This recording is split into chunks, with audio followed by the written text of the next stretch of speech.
निवासी, जय मूल निवासी।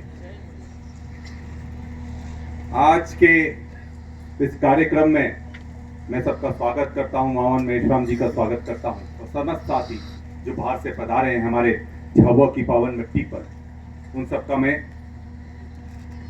सादर सत्कार करता हूं। आज हमारे धरती आबा बिरसा मुंडा जी की जयंती है और बिरसा मुंडा जी ने पूरा अपना जीवन आदिवासियों के लिए, उनके संघर्ष के लिए न्यौछावर कर दिया। आज वक्ताओं ने बहुत सारी बातें मन से कही हैं और एक बात मैं उसमें विशेष कर करना चाहूंगा कि बिरसा मुंडा जी ने जल जंगल जमीन के लिए लड़ाई लड़ी थी और सिर्फ वो जल जंगल जमीन की लड़ाई सिर्फ अंग्रेजों के खिलाफ नहीं थी, सामंतवादियों के खिलाफ भी वो लड़ाई थी। जिसने भी उनकी जमीन पर आग डाली, जंगल पर आग डाली, उन्होंने उनको मुंह तोड़ जवाब दिया। जो लड़ाई बिरसा मुंडा जी ने लड़ी, आज हम भी वही लड़ाई लड़ रहे हैं, जल जंगल और जमीन की लड़ाई। क्योंकि आज हमारी जमीनें छीनी जा रही है। अभी 3-4 दिन पहले जोबट अलीराजपुर में एक बड़ा आंदोलन करा। क्यों करा? क्योंकि नर्मदा पट्टी में 6 किलोमीटर तक खाली करने के लिए सरकार का आदेश आ गया। 6 किलोमीटर तक सारे आदिवासियों को बेदखल कर दिया जाएगा, यह आदेश आ चुका है। और उसकी लड़ाई हमने जोबट अलीराजपुर से शुरुआत कर दी। उसमें हमारे कांग्रेस के प्रदेश अध्यक्ष जीतू पटवारी जी भी आए थे, नेता प्रतिपक्ष जी भी, उमंग सिंगार जी भी आए थे, हमारे सब नेतृत्व वहां मौजूद था। और ये लड़ाई एक जन नहीं लड़ सकता है, हम सबको एक होना पड़ेगा। एक दूसरे पर उंगली उठाने से कुछ नहीं होने वाला, एक दूसरे को दोषी ठहराने से कुछ नहीं होने वाला। आज आदिवासियों कमजोर क्यों पड़ रहा है? क्योंकि उसको बांटा जा रहा है, धर्म के नाम पर बांटा जा रहा है, उपजाति के नाम पर बांटा जा रहा है। कोई कहता है कि आदिवासी हिंदू होता है, कोई कहता है आदिवासी ईसाई होता है, कोई कहता है कुछ और, कोई कुछ और। मैं कहता हूं इस देश और दुनिया में सबसे पहले कौन आया? कौन आया? आदिवासी। कितने साल पहले आया? कोई बता सकता है? आदिकाल कुछ तो होगा। कितने साल पहले? 50,000 साल पहले से आदिवासी धरती पर है। कितना? 50,000। 50,000 साल। और धर्म कब आया? चाहे वो कोई भी धर्म हो, पुराने से पुराना धर्म क्यों ना हो, धर्म कब आया? धर्म 5,000 साल पहले आया। कितने साल पहले आया? 5,000। तो जब आदिवासी 50,000 साल पहले आया और धर्म 5,000 साल पहले आया, तो आदिवासी की पहचान धर्म पर नहीं की जा सकती। ये सच है। और जितने भी धर्म बने हैं वो किसी ना किसी आदिवासी ने बनाए हैं, ये भी हकीकत है। तो आज अगर हमको धर्म के नाम पर बांटने की कोशिश करी जा रही तो गलत है। हम सबको एक होकर उसके खिलाफ लड़ना चाहिए। सबको स्वतंत्रता है, ये देश धर्म निरपेक्ष है। आप कौन सा धर्म मानते हैं ये आपका खुद का विचार है। और यह भी सत्य है, किसी का धर्म ऊपर और किसी का धर्म नीचे नहीं है, सब बराबर है। हमारे देश की हमेशा यह सोच रही है कि सब लोग बराबर हैं और हमें उस सोच को और मजबूत करने की आवश्यकता है। अभी एक नई चीज देखने को मिल रही है। कोई कहता है कि हम भील हैं, कोई कहता है हम भिलाला हैं, कोई कहता है पटलिया हैं। अगर आपस में लड़ोगे तो आदिवासी नहीं बचेगा। पहले एक अच्छा इंसान, एक अच्छा आदिवासी तो बन जाओ, मूल निवासी तो बन जाओ। ये साजिश है। आपको पहले बोलेंगे कि आप अपने भील आप अलग हो जाओ, भिलाला तुम अलग हो जाओ, पटलिया तुम अलग हो जाओ, गोंड तुम अलग हो जाओ, और उसके बाद जब आप छोटे छोटे हो जाओगे, उसके बाद आपको पूरी तरह से कुचल दिया जाएगा।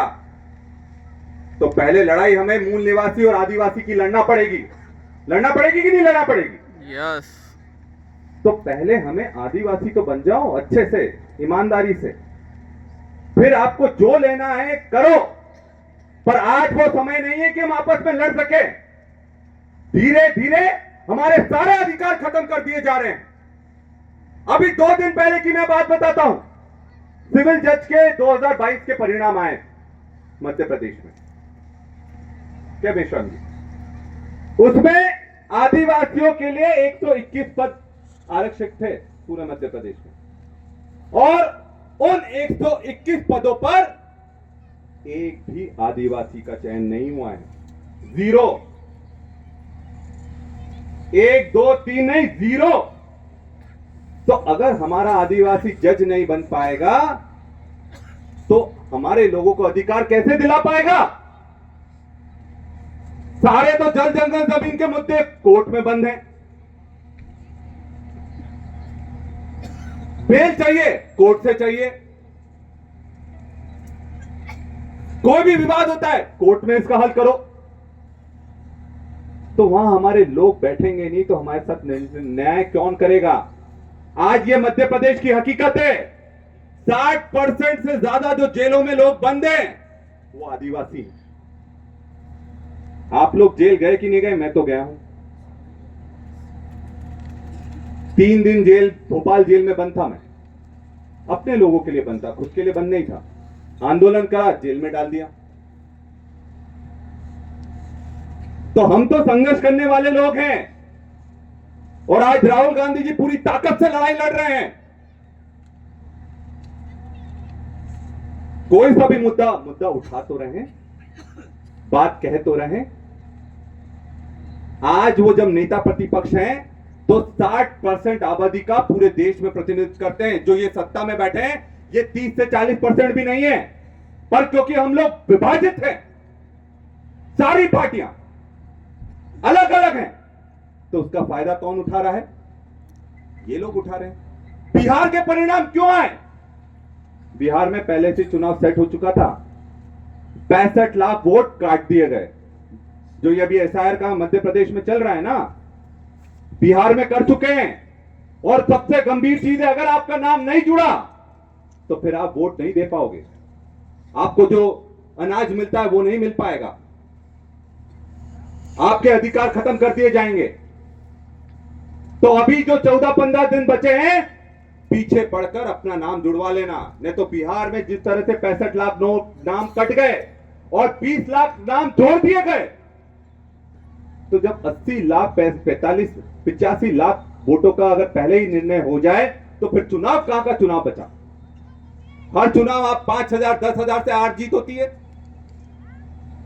और अगर वो ही नहीं होगा तो फिर लड़ते रहो, गाली देते रहो, प्रोग्राम करते रहो।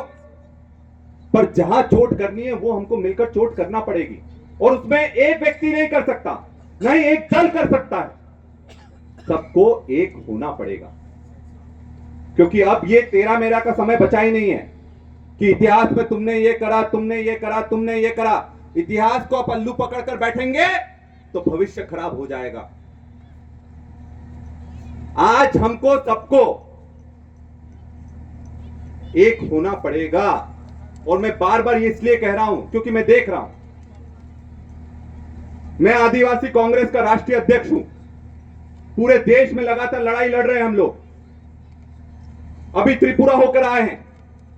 अंडमान निकोबार में किस तरह से हमारी जमीनें 1 करोड़ पेड़ कट रहे हैं वो देखकर आए हैं। बाकी राज्यों में क्या चल रहा है वो देखकर आए हैं। तो अगर हम सबसे पहले लड़ाई लड़ना चाहते हैं तो ये एसआईआर की लड़ाई हमें सबसे पहले लड़ना पड़ेगी। सबसे पहले अपने लोगों के नाम जुड़वाओ, और जुड़वाना जरूरी है, नहीं तो ये बाद में बोलेंगे कि आपका नाम कट गया है। और गंभीर बात बोल रहा हूं, क्योंकि हम लोग भी बहुत चिंतित हैं कि 15 दिन में आप कैसे नाम किसी कट गए हैं तो जुड़वाओगे। और 2003 की वोटर लिस्ट से वो नाम घटा रहे हैं। अब 2003 में कोई यहां नहीं था, उसको तो पसीने आ जाएंगे। अब झाबुआ में पारा था, उसके बाद हटा दिया गया। कल्याणपुरा झाबुआ का हिस्सा नहीं था, उसके बाद बन गया, तो आपके नाम ढूंढते रहो।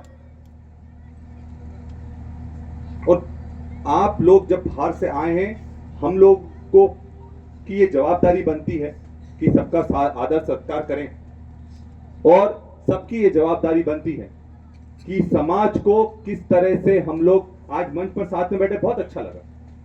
देखिए, विचारधारा अलग हो सकती है और कुछ में आप उस चीज को समझ सकते हैं, या उस चीज जो मैं बोलूंगा उससे आप सरोकार नहीं रखते। बिल्कुल, ये हमारा देश है, सबकी अपनी अपनी अलग अलग विचारधारा हो सकती है, पर अब हम समझौता नहीं करेंगे। सब लोग साथ मिलकर लड़ेंगे, दमदारी से लड़ेंगे। समाज की लड़ाई हम आगे भी लड़ते हैं, पहले भी लड़ रहे थे, आगे भी ताकत से लड़ते आएंगे। पर एक बात आप सबसे मैं चाहूंगा कि एसआईआर की जो ड्राइव चल रही है उसमें ताकत से लड़ो। ईवीएम में फर्जीवाड़ा हो रहा है, उसके लिए भी हमें एक आंदोलन खड़ा करना पड़ेगा।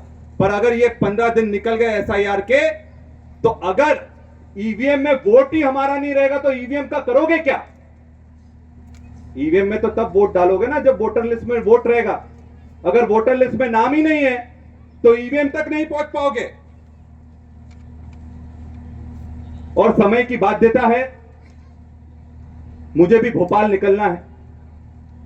वहां पर कुछ हमारे आदिवासी साथियों के साथ अन्याय हुआ है, तो उसको लेकर कल एक बड़ा आंदोलन हम लोग वहां कर रहे हैं। तो मुझे यहां पर आमंत्रित किया गया, उसके लिए मैं सभी साथियों का, वसुनिया जी का, भूरिया जी का मैं बहुत बहुत धन्यवाद देता हूं। हमारे साथ में हमारे थानला के विधायक वीर सिंह भूरिया जी भी यहाँ उपस्थित हुए हैं, उनकी भी दो बात हम लोग सुनना चाहेंगे। और मुझे खुशी हुई, मैंने सबसे पहले आकर मेश्राम जी से यही पूछा, दिल्ली में जब भी आप रहें तो आप समय दीजिए, हम बैठकर बहुत चीज़ों पर चर्चा करेंगे, ताकि आपसे भी हमें बहुत कुछ सीखने का मौका मिलेगा। हम लोग बहुत युवा हैं, आगे जीवन में बहुत कुछ सीखने की आवश्यकता है, और आप जितना मार्गदर्शन कर सकते हैं, हमें और नई चीजें सिखा सकते हैं, उसके लिए पूरी तरह से हम लोग तैयार हैं। बहुत बहुत धन्यवाद, सबका आभार। जय आदिवासी। एक नारा लगाएंगे, धरती आबा बिरसा मुंडा अमर रहे, अमर रहे, अमर रहे, धरती आबा बिरसा मुंडा अमर रहे, अमर रहे, अमर रहे। जय आदिवासी, जय जवाहर।